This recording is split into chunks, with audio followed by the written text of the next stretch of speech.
Sunshine State. This is Tampa Bay's TAN Talk.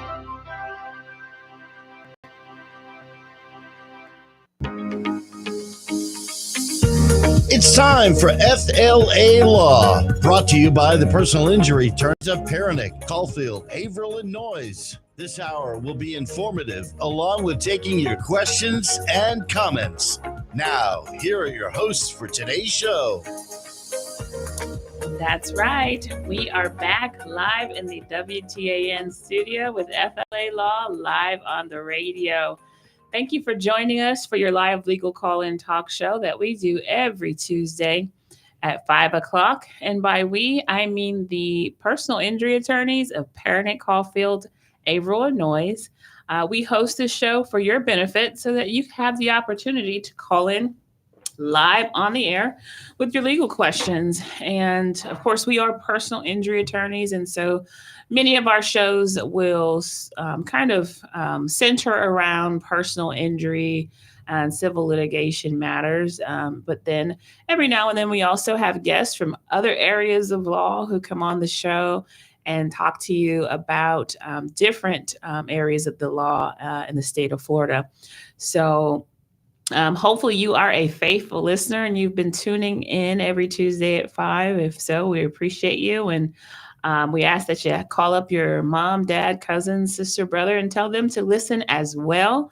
But if you are new to the show, welcome. Thank you for tuning in. And we hope that you'll learn something tonight because it is a pretty informative show. And so before I introduce my co-host and guest with me tonight, I'm going to give you all the different ways that you can stay tuned in tonight. And of course, if you want to actually listen to shows later, we have ways you can do that as well. So first and foremost, let's start out with how you can call in with your questions tonight. The best way for you to get your questions answered live over the air is to call into the studio at 727-441-3000. That is the station number, and that's how you can call in and get your questions answered. Again, that's 727-441-3000. So the lines are open, and they'll be open until 6. Don't encourage you to wait until 6, but certainly call in before 6 so you can get your questions answered live on the air in regards to your legal matters. Now, if you're a little shy, you don't like to talk on the phone, maybe you don't want to hear your voice on the radio, but you do have a burning question that you'd like to ask, do not fear. We've got 2 other ways that you can get your questions in or comments, or if you just like to chime in on the discussion, you can certainly do that as well because we are streaming live through Facebook and YouTube. So if you search our firm name in either of those platforms, you'll be able to find us tonight.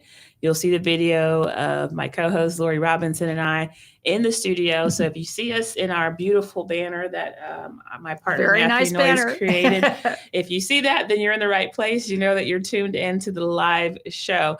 So just type in Perenich, Caulfield, Avril, and Noyes Injury Lawyers. If you can type Perenich, Caulfield, it'll pop up and you'll see.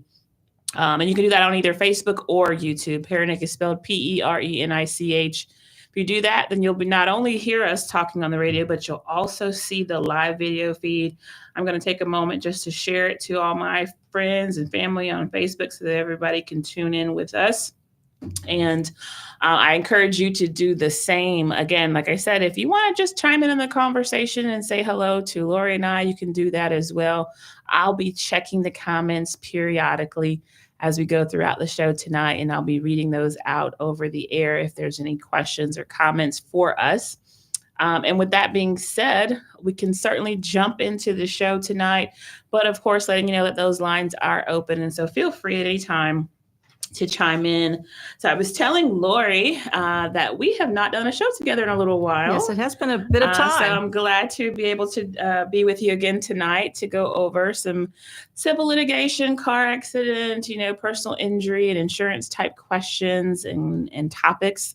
Also some current events and local news that I think we'll kind of dive into. And then also touching on a topic that we actually talk about annually when we go over to the elementary school here locally at Ponce de Leon, and we give a lot of safety tips and advice for the kids that are basically out of school all summer long And this doesn't just apply to children. It applies to everyone, all Floridians, because we are a state with great weather. And so it's very much common for us to be out on bikes and going on walks, doing lots of swimming and water activities. And so towards the end of the show, we'll also kind of touch on some of those safety tips and advice and things that we often see. And unfortunately, the three areas that I mentioned tend to be usually very tragic in terms of the injuries that can result from pedestrian accidents, bicycle accidents, and then, of course, water or drowning incidents,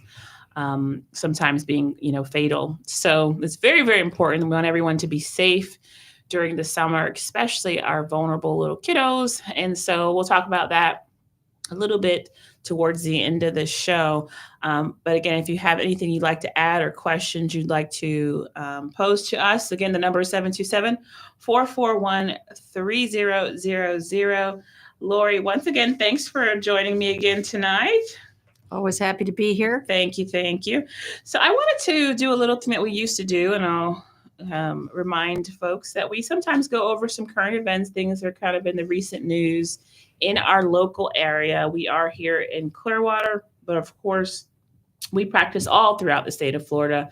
So a lot of times I'll pull some articles that I find, in the local Tampa Bay area, which is kind of where the listening area is for our broadcast. But these kinds of things happen all over, and so it can be beneficial to anybody across the state. Of course, we're going to be focusing on Florida law when we're discussing these conversations, and so keep that in mind as we go forward, that we're not necessarily going to touch on law that might not apply to the state of Florida. So if you are outside of the Florida area, then, things might be different in your particular situation, especially when we start talking about things like PIP, which is the no-fault insurance here, which would not apply in all states.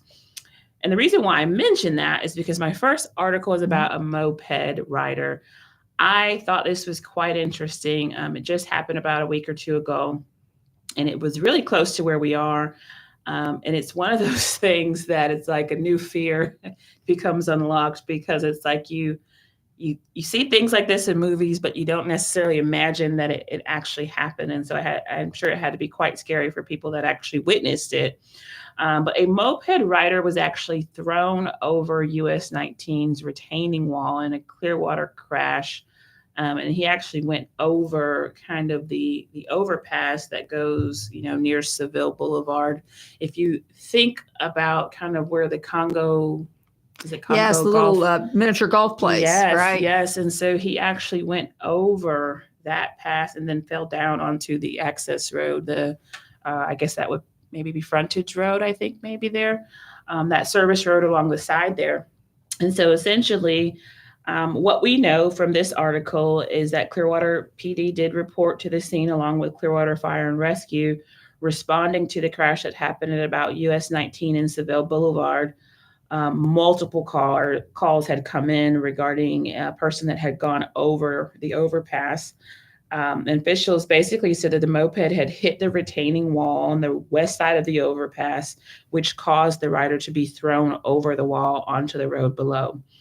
Of course, he was rushed to Bayfront Hospital as a trauma alert with potentially life-threatening injuries, according to the first responders. So we unfortunately don't know how he's doing in present time. This article doesn't pick up with that, but we hope that, he did make it and is recovering from his injuries. But they don't really go into how he ended up hitting, the west side of the wall.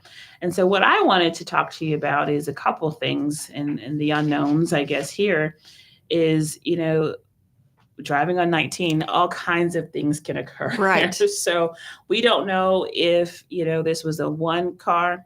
Say that again? I was just going to say, if it's a moped, it doesn't do more than 35 miles So an hour. probably shouldn't have even been on the highway there. He's not going at a high rate of speed.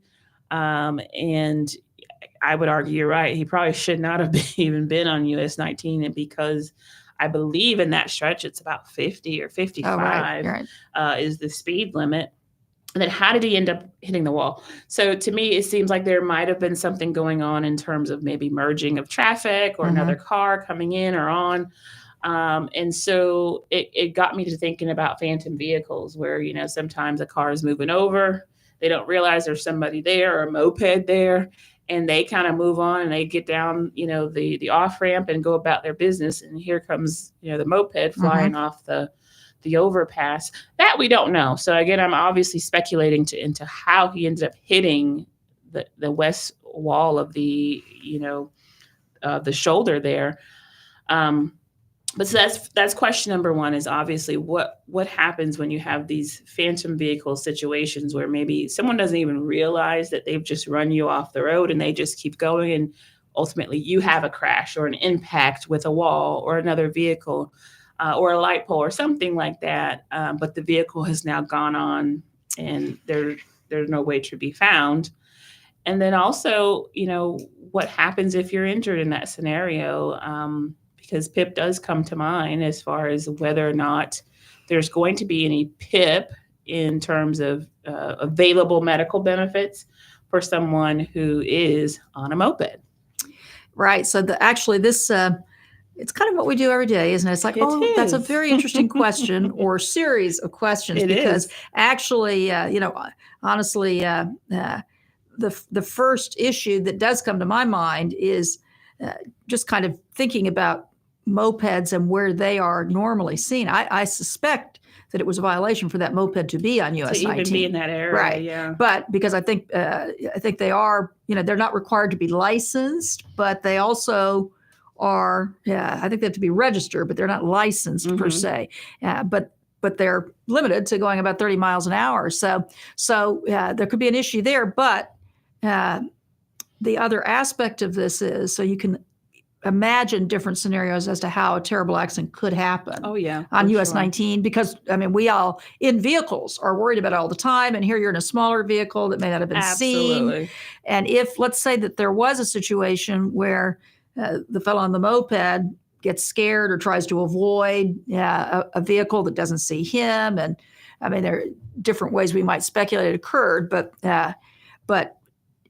if we couldn't identify the car at all, that arguably may have caused, restricted his path or something like that. So you have what we would call a phantom vehicle. Yeah. Then in that situation, if you were in an automobile yourself and you had uninsured motorist coverage, there'd be insurance coverages that could apply, even if the vehicle that was the offending vehicle or the at fault one or the one that was primarily responsible for the accident.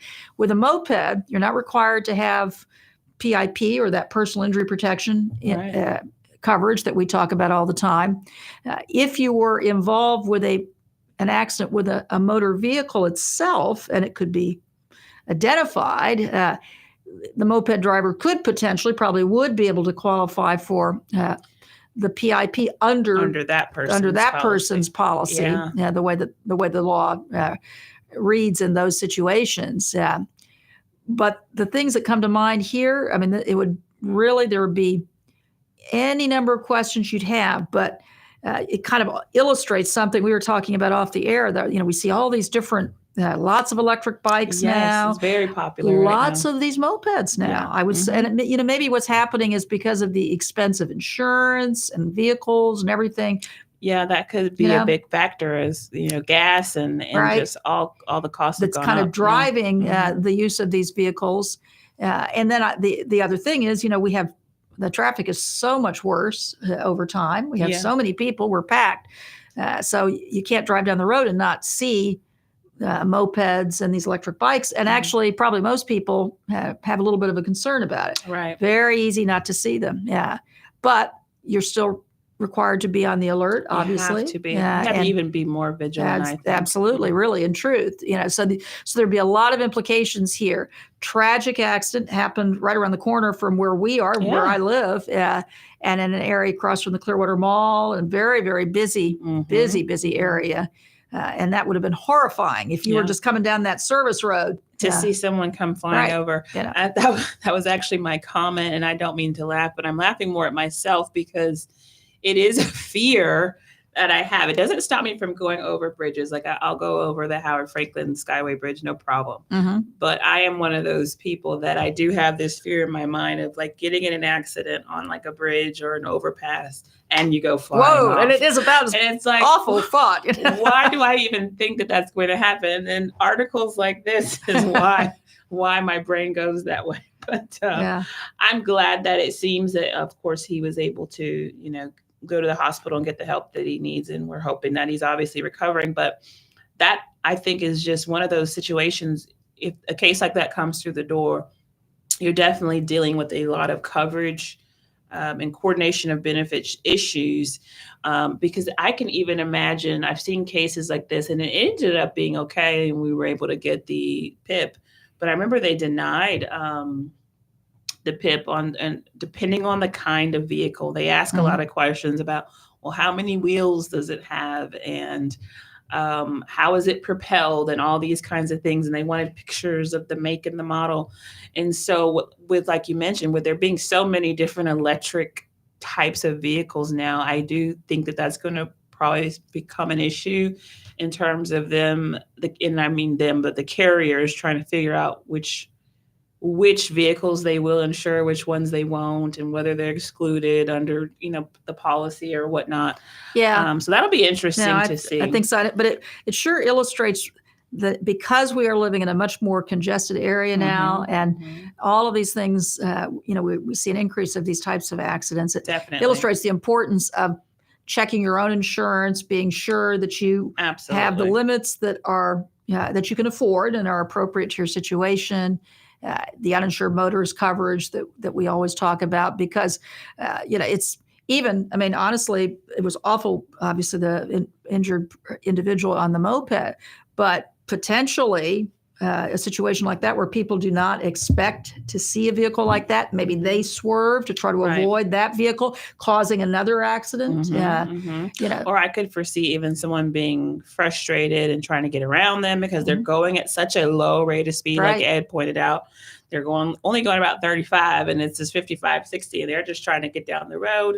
They try to get around, cut that person off, and it turns into a tragic Imagine, situation. Because 55 or 60, I mean, because we do the kind of work we do, I'm pretty careful about my speed.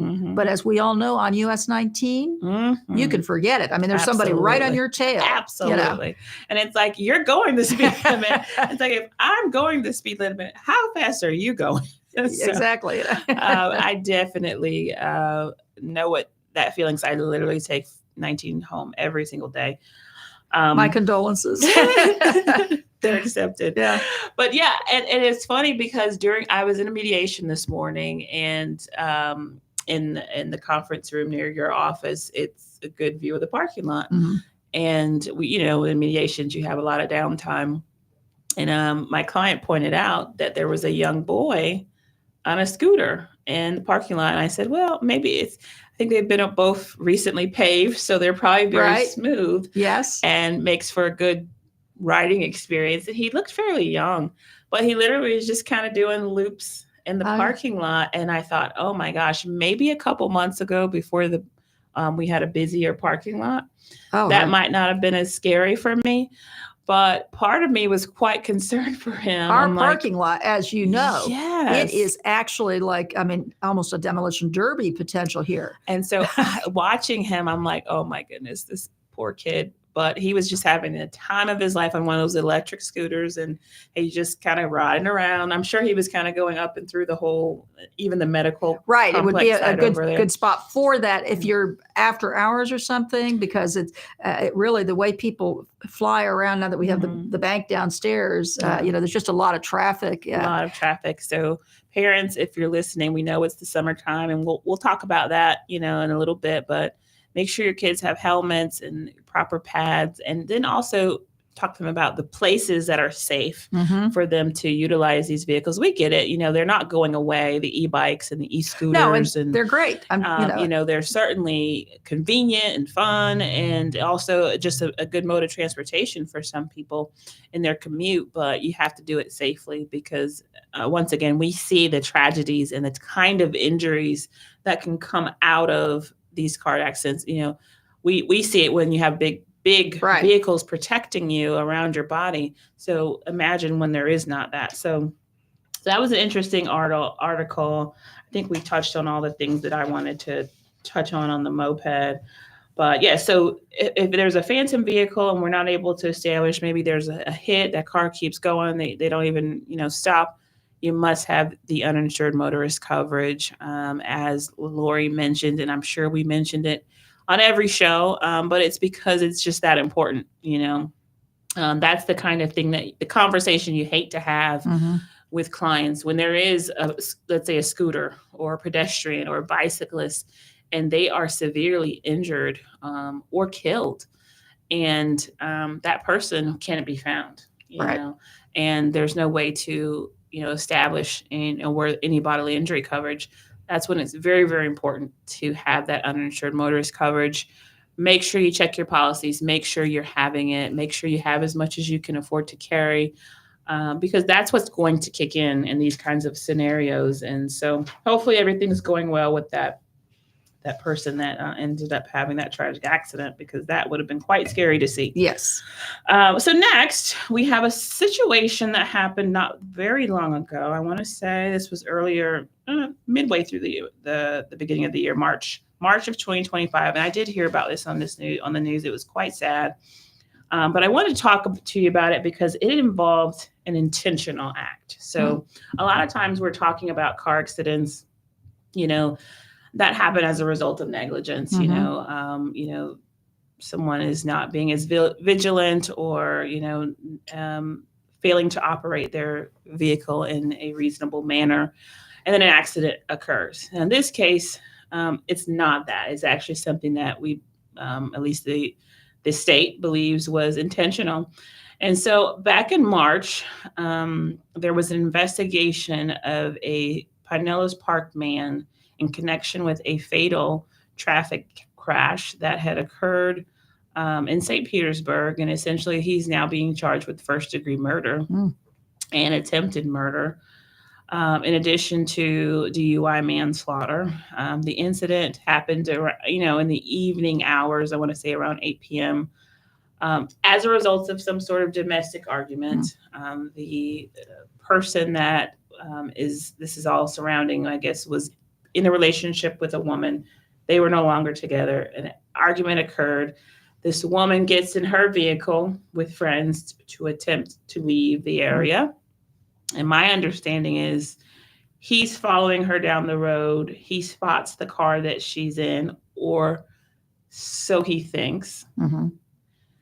It ends up being the wrong vehicle. Oh, my goodness. Yeah. Wow. And so he's now chasing down a vehicle that he thinks is his girlfriend. It is not. This pursuit basically turns pretty aggressive for several blocks.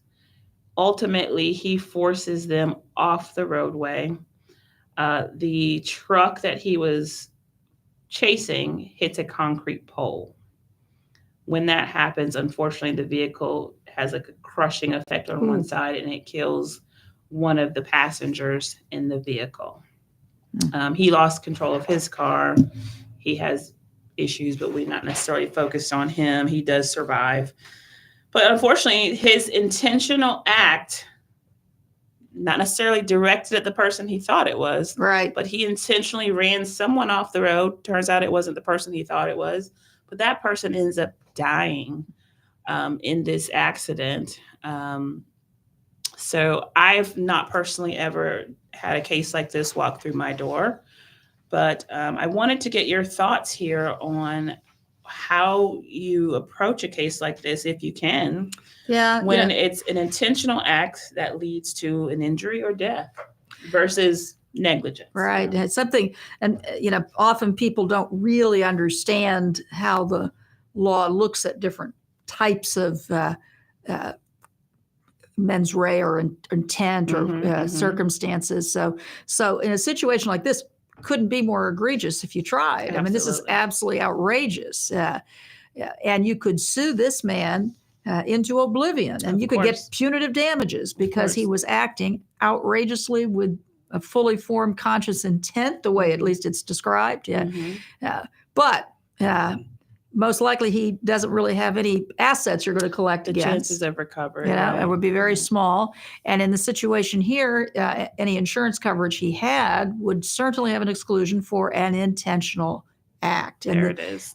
So it's really very, very. Now, you mentioned that there was some issue about he'd also been charged with DUI. So, yeah, but we're given the facts that as they're relayed, we're looking at and then the prosecutors have charged a first-degree murder. So they believe that he had enough wherewithal to understand what he was doing, and it was intentional. Yeah. So we do often, of course, have situations where people cause accidents and they've been drinking. Sure, absolutely. Yeah, and usually those will still ultimately be covered but there's not that intentional aspect. It's more in the realm of negligence. That's a good point that you mentioned. So obviously the DUI cases are different when there's not that intentional component. However, let me ask you this, the state is obviously charging it one way and they have the burden to prove it that way.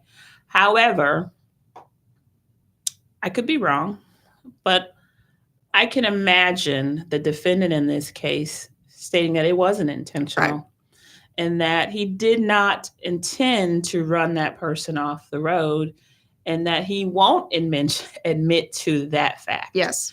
And so that being the case, which I could foresee that being the case, how do you think that plays into, coverage decision when, let's say, he has a substantial insurance policy and that carrier is saying, nope, this was intentional. He's being charged with murder. The state has an open claim and their own insured is saying, but I didn't intend to do that. So you could have a situation there where the insurance company would decline to defend him. And in those situations, depending on the facts, meaning, and which is always the case, really, that's what we love about the law. It's fascinating. It's always depends on the facts and how you look at it. But there are situations where the insurance company, often you may find yourself in a situation where you actually file a declaratory judgment action to get some definitive ruling on the insurance company's responsibility to at least defend the man. Right. Because actually here, it would actually be impossible to know the answer to the question whether or not they have an ironclad exclusion for having committed an intentional act. Right. Because unless he admits it, there's a question about it. And since even the fact that there's that charge of DUI suggests that alcohol was a component and a domestic situation. So there could be many factors that would take away from how it's not from it being a terrible thing, but from the actual nature of the act. Was it more of a negligent act, which when a person's charged with DUI manslaughter, that's still there's an element of negligence involved, but the law will look at things that go to a level of such gross negligence that it does have the equivalent of a criminal intent, but it's still rooted in kind of a negligence. Different than when the prosecutor is charged a first-degree murder, that requires an actual premeditated intent. Right. So that's a very interesting case, actually. Yeah. I think so too. I feel like I remember our Brian Caulfield having a case. Not exactly like that, but where there was that criminal component about whether there was intentional act versus negligence. And I can't recall, how it all played out.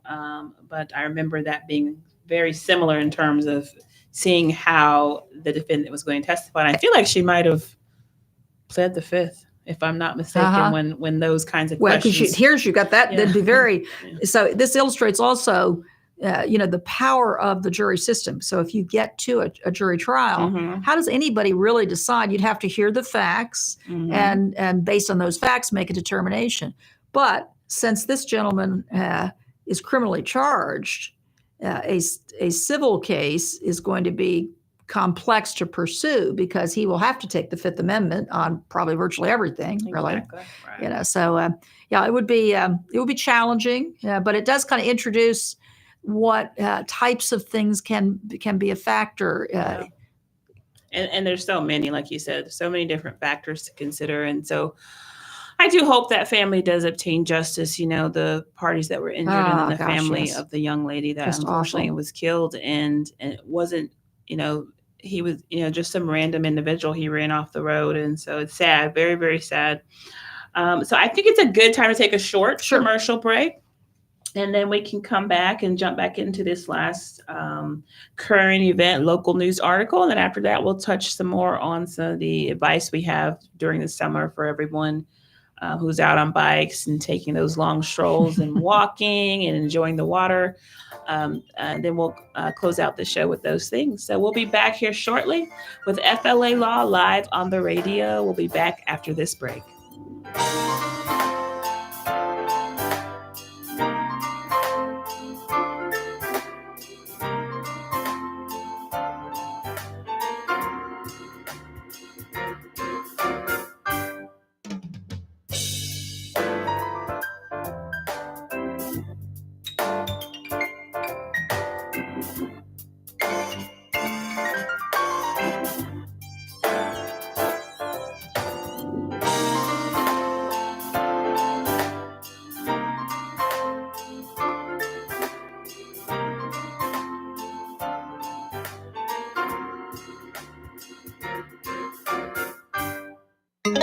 This is the Tan Talk Radio Network. After a car accident, there are many questions that you need answers to. Who pays for my car repairs? Who pays for the medical bills? What about my lost wages? And more.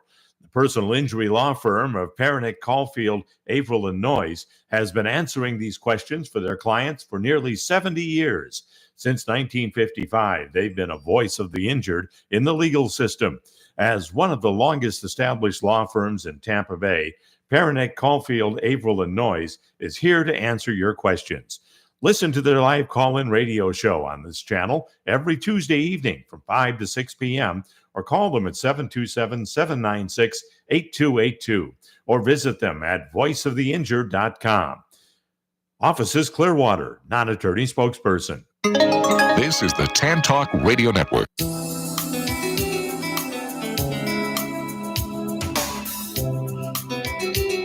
We are back. Hopefully you enjoyed that short commercial break. We are still here live on the air with FLA Law live on the radio. Hopefully you've been listening since 5, but if not, and you're just tuning in, my name is Jacqlyn Bryant, and I'm here with my co-host, Lorrie Robinson. We are personal injury attorneys at Perenich, Caulfield, Avril, and Noyes, and you are listening to our live legal call-in talk show that we do every Tuesday at 5 o'clock. And so if you have a legal question that you'd like to get in tonight, now is the best time to do so because we've got plenty of time to answer your questions. The call-in number is 727-441-3000. And once again, in case you missed it, we are streaming live right now on Facebook and YouTube. Search us on those platforms, type your comments or questions in the comment section, and we'll also read those out and discuss them live on the air during the show as well. If you don't get your questions in by 6 o'clock, then feel free to tune in next week and we'll be sure to answer them at that time. If you have a case, of course, and you'd like us to review that, then of course you can call us during normal business hours and we'll be more than happy to go over your case with you. So jumping back in with Lorrie Robinson, and we have been discussing some local news that's gone on in our area over the past couple months and just discussing them from a personal injury lawyer's perspective. And so I want to kind of dabble in a little bit about workers' comp because I saw an interesting article and just the way my mind works, of course. It made me think of kind of the overlap that we have in our practice because we are attorneys that not only handle auto accidents, but we also handle workers' comp claims as well. And so we're obviously capable and competent to be able to handle them both simultaneously. But they can get tricky at times. And of course, we want to make sure that the clients understand all their benefits and the various ways that they can pursue not only their workers' comp rights and benefits, but also the claims against the at-fault driver for the bodily injury claim. And so the reason why I brought all that up and was thinking about it, because I had an article that I had pulled a while back, and now that I'm on the show, I said, let me bring that up again. I just remember we never discussed it. But there was a Bucks player who was injured in a car accident earlier this year, Jordan Whitehead. Apparently, he had been on his way to the team facilities one morning and getting ready to come in for practice. And on the way in, he got into a car accident and he did suffer injuries as a result of that car accident. So much so that he unfortunately was not able to play in the game that was coming up the following day. So it was like a Saturday practice. He couldn't play in the Sunday game. And of course, they were, doing different testing and things as a result of what I understood it to be a pectoral injury that he was suffering from. And he ended up being put on the injured reserve list. And so it got me thinking, because I think, okay, well, he's a football player. This is his job, and he gets hurt on the way to work. Now, in the state of Florida, there's some things to consider about the going and coming rule.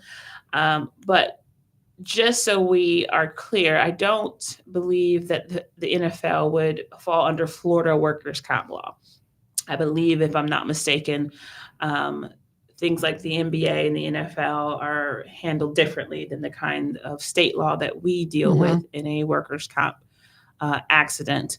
But with that being said, we are going to look at this from Florida state workers' comp law and kind of consider it that way, because people get hurt in car accidents while on the job or in the course and scope of their employment all the time. Oh, yes. Very it common. Happens very frequently. And they don't always have to be in company vehicles. They could be, on a work mission doing something for their employer in their own car. And they end up getting into a car accident. And so what typically arises from that scenario are two claims that can be made. So without stealing all the shine and the thunder, Lorrie, tell us about that. Yeah, that's sort of, it's one of the things I'm glad that we do is handle basically every type of personal injury. Yes. A lot of lawyers have kind of more or less given up on workers' comp because it's a tough, limited system, and you can spend a lot of time on it, and the attorney's fees will often not be very commensurate with the time you spend on it. But we have a philosophy, which I wholeheartedly uphold, that we want to be of help to everybody that is injured in a context that the law offers a remedy. And very often it'll be a situation like you've mentioned, where there's an automobile accident component to it. And in that situation, there would be the two cases. And so the auto accident case has much more possibility to make a recovery, financial recovery for an individual than workers' comp. But if you're in the course and scope of your employment, then you're going to most likely need to be looking at the workers' comp system, because what happens in Florida is if you are injured at work, you have to go through to get your care through the workers' comp system. If you forego it, you'll give up all your rights there. And in one of the more challenging things I find often is like workers' comp, you have to go to the physician they assign you to, and maybe they take too long. And my own personal personality is such that I would have the attitude, and many do, of our clients would as well. It's like, you know what, fine, I'll just go to my doctor. But you get into a real catch-22, because first off, your health insurance doesn't really want to be paying, and actually shouldn't be paying, for care that is actually related to your workers' comp injury. Comp is primary. Yeah, they're primary, and you kind of can gum up the works, because sometimes people, they want to get treated, so they're a little non-specific or even not that accurate about how the accident happened. They report it, right? And that really can be a problem, because you have to report a workers' comp accident within 30 days. And, unless something happens, and sometimes you'll have a situation where there's an injury, maybe you already had an injury, and there's some time that takes before you really realize that it's actually coming from that work incident. But basically, in the usual situation, you've got to report right away to your employer that you've been injured, and then you have to let them send you through the workers' comp medical system, which is going to be sending you to some urgent care that will treat you for a little while. And if you have ongoing issues, then they should give you the specialty referrals and that sort of thing. But that's what you really need to do when you've been injured at work, to protect yourself, frankly. I mean, if it's something minor that goes away, then great. But you often don't know that in an initial stage of an injury. And that's why it's very key when you have a case like this, where it's an auto and it's a workers' comp, and you're injured, they're sending you to their doctors, or you're not hearing anything at all, and you don't know where to go. It's very, very important and crucial that you reach out to a personal injury attorney early on in the case, because that is where things can start to fall apart when you're not reporting it timely, or the way you reported it was not the correct way to do it so that it was properly documented. So you can imagine a lot of early problems can occur in the beginning. Oh, yes. So then how about PIP? How does that come into play then, Lorrie, when you do have access to this PIP, but workers' comp doctors are not going to be billing to that? Right. And what do you do about that benefit? So you actually, in truth, you have more options than you would otherwise. Mhm. But yeah, you would follow your workers' comp path. Most likely in that scenario, you would see the workers' comp doctors. You would be able to see doctors under your PIP, but not for purposes of the workers' comp claim. Yeah. Right. And then ultimately, if there's a settlement on down the road in the auto accident case, your PIP will be available to. I mean, we have so many complications because if you end up settling a claim that ultimately was a part of your work, then the workers' comp, whatever they've paid, well, they want to be paid. They want to be reimbursed. Yes, you anticipated my question. Right, it gets even more complicated. Yeah, so but it all kind of works itself out, and it's definitely has a lot of complexity to it in the workers' comp scenario. But what you don't want to be doing is ignoring that aspect because often if you had the auto accident, then you'll have treatment options that probably are better, basically in a lot of ways. Yeah. But if you have a significant thing going on, you really don't want to just blow off workers' comp. Absolutely. And I think a lot of times what can happen early on is that individuals will do what they're supposed to do, and they'll see the workers' comp doctors, and then they'll go to who they're assigned to or authorized to see. And then that particular physician will only do so much. And then they'll, release them back to work, or they'll say that they're full duty, or they'll say they're not authorized to treat some of these other areas that the person is having issues with. And that tends to be kind of where the rubber meets the road. And they're like, okay, can I now see my own doctor?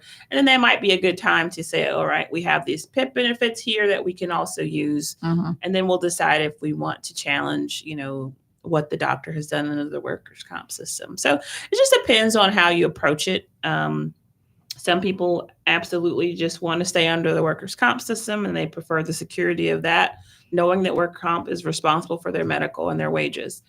Others just don't like the delays, and they don't want to have to be told which doctors they can see, and they rather use their PIP, and they'll see the work comp doctor once, here and there, just to keep the claim to try open. To preserve their rights under the workers' comp, which is important because if you are injured at work, they're going to be responsible for your care for the balance of your life, so long as it's related to that workers' comp injury, and so long as you treat once a year. And that's something, it is important because it's a good option to have, not to mention that, if things change in your life, you don't really want to, you're not working at that same employer anymore, you don't really care about that, then you have settlement options that if you have stayed within the workers' comp system enough to preserve your rights, will give you some options to be able to get some sort of a global settlement related to the workers' comp aspect. Right. And that's a good point, because that brings me kind of to the next complexity. Obviously, the initial decisions of who you're treating with and how you're going to treat and what the doctors are doing for you, that kind of starts the conversation and it creates complicated issues. But once you get over that and you're doing better, and now maybe you're at an MMI and it's time to talk about resolving the cases. And I say cases because, again, there's the workers' comp and there's the auto claim. At that point, we approach another complexity, because then you're looking at, do I settle my workman's comp claim, or do I settle my auto claim, or do I settle both? Could you break that down a little bit, Lorrie, in terms of what that means and the different nuances that are involved? Yeah, it's definitely something that there are important factors involved with both the workers' comp and the auto accident personal injury claim that do need to be considered together. And that's something we fairly often will have lawyers, maybe they've handled the auto accident case for their client, but they really don't do workers' comp because a lot of lawyers are not handling those cases. And so they'll refer the case to us so that we can advise on that. But so what, you can't ignore, number one, as I said a moment ago, obviously there's going to be whatever workers' comp has paid, there's going to be a lien for reimbursement. Exactly. Right. Now, that's also a pretty big driver in settling the personal injury claim. Use it as a tool, right? Yeah, because that's a damage, because your damages in a personal injury claim are your medical expenses, past and future, your lost wages, past and future. And then if you have a permanent injury, then that's going to be the component of the pain and suffering and the emotional distress and all of that. So they do interrelate. So you can't just ignore it. So for example, if you just settle your workers' comp claim without any thought about what the personal injury claim is involved with, then you may essentially undercut the significance of your claim. Right. Exactly. Really. I mean, because there are a lot of things that can occur with respect to settling the auto case that are helped by the presence of the expenses involved with the workers' comp. Yeah. But workers' comp, because of that reimbursement aspect, and that involves a formula and a lot of arguments, debates back and forth about the values of whether or not you're actually getting a full recovery. So usually you're not, in fact, never are you going to be having to pay back everything workers' comp paid, and usually be a small percentage of it ultimately, depending on the negotiation. But that, of course, is a situation where it's desirable to have lawyers that are handling those kind of things. And that's why we would get involved, like attorneys that will send a case to us to handle the workers' comp, even though they are handling the auto accident case aspect of it, because the workers' comp is its whole own little area of law. Right. So I remember having a call with a lawyer who only does auto, and she referred the case to a lawyer who only did workers' comp, and so they both were kind of not really clear on how the other does their job.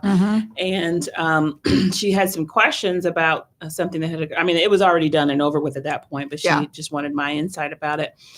And she was realizing in that case that she had, she likely could have not had her client settle their workers' comp case, keep the claim open, obviously use that as leverage on the BI case, and then ask that could be waived as a part of the BI settlement. Right. And so she was like, oh my gosh, I didn't even realize those things could occur. And it's like, there's all kinds of different things you can do. And that kind of illustrates the importance of consultation, which I was listening last week. I think you had a family law lawyer on, and she was very interesting. And the law did change pretty significantly, in the last couple of years, kind of thing.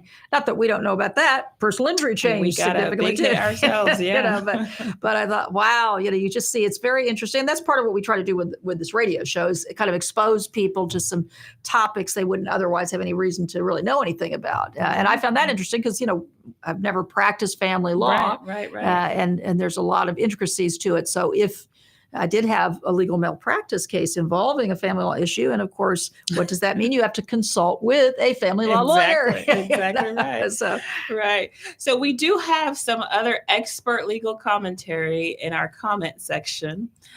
Going back to our moped discussion. And so Ed, I know you had chimed in on this. So apparently someone by the name of Matthew Noyes is chiming in. And he looked into something on the mopeds. So it looks like he says in Florida, mopeds with a 2-brake horsepower engine. So I guess it's going by the horsepower of the engine are not permitted on highways or interstates. Only motor vehicles with at least 5 brake horsepower can, I guess, legally operate on those roads. So apparently mopeds are restricted to roads other than highways and interstates, according to, he didn't set the statute, but I'm assuming there's a statute that says that. So with mopeds, I think you got to be careful with that. Fortunately, and you never got in trouble for it. But it sounds like. And who would know? But then again, I don't know what brake horsepower on your engine is. Yeah, I believe it goes by cc's. Like the 49 cc is the very slow one. Then they go to 150, and now I have a 300. So yeah, I guess it depends on the power that. So you, is the you're the pushing. one that's the 49 cc's? Is that the one that can only go 30 miles an hour? Gotcha. Okay. Gotcha. Yeah. Okay. That makes a lot of sense. And so obviously, I wonder now, going back to that conversation, is there any comparative that you could see being placed on the person who was in the moped who maybe Sure. Right. shouldn't have been in that particular roadway? And we know, we had the somewhat draconian change in the law of comparative negligence. It took us back to the dark ages. Right. Yeah. Where it's, if you are found to be 51% at fault, no recovery whatsoever, even though significant percentage of fault for somebody else. So tough situation. Definitely a tough situation. So we thank you, Matt, for chiming in with those, with that legal analysis there. And we do want to say that banner, that is the nicest looking banner we've ever had. It looks good. It looks good. So with that being said, I know we don't have a lot of time to dive into it, but I do want to go back and just touch on some of the tips that we typically give. I know we can't. Normally, our presentation is catered towards third graders, so we're not going to do that. Fun. We're not going to do that to you guys, but we do want to give you just a couple tips, Lorrie, if you will, just things that we think that people and even parents, or grandparents who have the kiddos over for the summer, they're in the pool and they're riding their bikes down, the sidewalks. And just on the drive over here, I saw so many kids out on, walking in on their bikes and not necessarily doing it safely. And so do you have any tips as we kind of wrap up that you'd like to share? Well, it's really, I think isn't there something like, explain it to me like I'm an 8-year-old or something? Yeah. Really, because, and I see little children on, pretty busy streets, neighborhood streets, but still pretty busy streets on my way home, so I think it's probably the most important thing is just really getting everybody to understand that they've got to be looking at all times, watching at all times. Never assume that a car sees you. Yes. Ever. You have to make eye contact. You must be so careful about that. And honestly, with little children, because I saw some real little ones, I think you need older children with them or something. Everybody has to assess their own situation and their neighborhood situation, but we live in a very busy county, and so it's just something to be so getting careful. busier and busier. I feel like the growth is just booming lately. So, and that would be an issue. I know you always were great on the pool situation for young children. I mean, you have to be careful. I know it's fun to hold your breath and play games and run and do all those things, but you have to walk slowly. Don't get into these horse playing in the pools. You can get caught. We have all these cute swimwear and things that kids wear, but they get caught on things.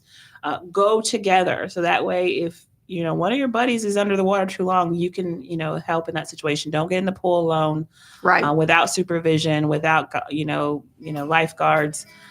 Try to wear bright clothing. That way, if you do get stuck in the bottom of the pool, someone can see you.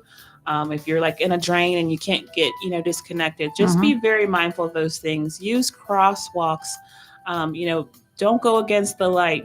Follow the traffic rules and use the sidewalks. No shortcuts. Out of the roads. That's the way to stay safe this summer. So I hope the kids all stay safe and have a great time. Enjoy the break from school. Parents, just keep an extra eye out for all the kiddos that are out and about over the summer. And that's our show, folks. Thanks, Lorrie, for joining me tonight. This is FLA Law live on the radio. As you know, we will be back next Tuesday at 5:00 answering your legal questions live on the air. Everyone, take care and have a nice evening.